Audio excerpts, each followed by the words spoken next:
好，我们各位莲友，现在利用这个短短的时间，师父来给各位介绍，在世界各地都有很多轮回转世的记载呀。在清朝年代，有一个文人叫做李庆成先生，就记录过这样一个真实的轮回案例。在广东地区啊，有一位读书人娶了一位家里也受过相当教育的女儿，生了3个儿子了。他的长子19岁，第2个孩子是17岁，第3个儿子呢只有6岁啊。那么大儿子跟小儿子都是书生啊，刻苦攻读啊，唯独第3个儿子从出生以来从没有开口说话，因此大家都认为他是一个聋哑的儿童，也就没有教他去认识字了。有一天，这一位读书人呢，给他较大的这2个儿子出了一个作文的题目了。他本身有事在身，就找亲戚去了。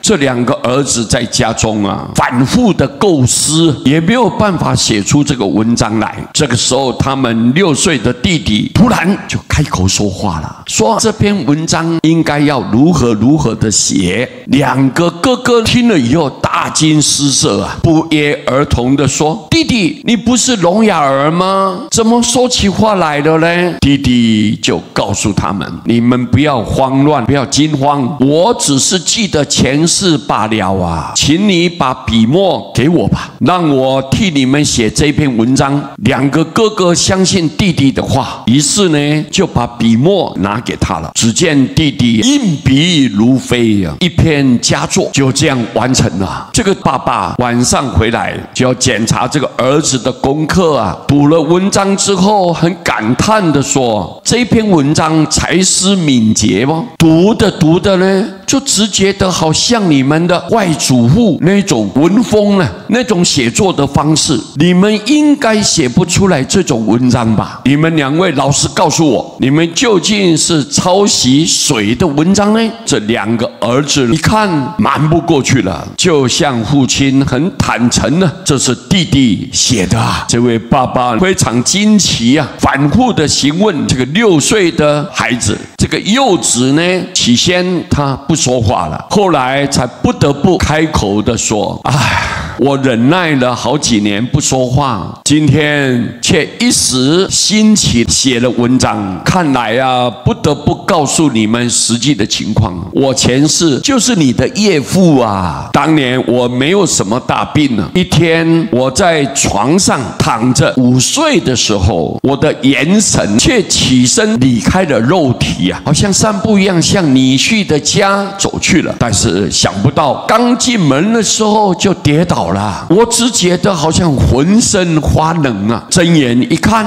自己居然是一个赤裸裸的出生婴儿，又见到女儿正躺在产房的床铺上面休息。当下他明白了自己原来已经死掉了，现在又来投胎转世了，顿时啊大哭起来呀。后来自己慢慢也想通了，生老病死这是人之常情啊。然而难堪的是，前世的女婿女儿竟成了今生的父母啊，前世今生的这种伦常关系竟颠倒过来了。所以我一直不愿意开口叫人呢，以至于被人当成哑巴。说完了，这个孩子便悲痛大哭啊！这个爸爸震惊无比啊，告诉了他的妻子。妻子呢，核对了这个最小的幼子出生的时间，竟然正是他自己父亲去世的日子，突然间悲痛不已啊！这个公案很精彩，说明了我们人会轮回转世。历史上乃至于现代，关于轮回的记载是非常之多。今天的人们对于这些切切实实、真实不虚的轮回转世案例的时候，真的我们应该要反思一下，明白无神论是一个错误的假说。只有摆脱无神论的枷锁，我们才有希望真正的认识到自己。佛在菩萨戒经里面呢，很清楚告诉我们一切众生，他说一切男子是我父，一切女人是我母。所以我们不但要孝顺父母，我们这个心也要推广到孝顺一切众生。佛法从哪里来学起呢？就从这个孝敬来下手，孝顺一切众生，礼敬一切众生，知道自己跟一切众生是一体的，是一不是二啊。从这个地方下手，我们才会有进步，功夫才会得力啊。佛陀告诫我们，虚空法界的一切众生皆是我们的父母，都是我们的老师。佛陀说到了非常就近的点，这两句话我们一般初学佛的人啊，很难去体会啊，很难接受。可是如果我们越深入去研究，你就会发现到佛陀这两句话是很有道理的。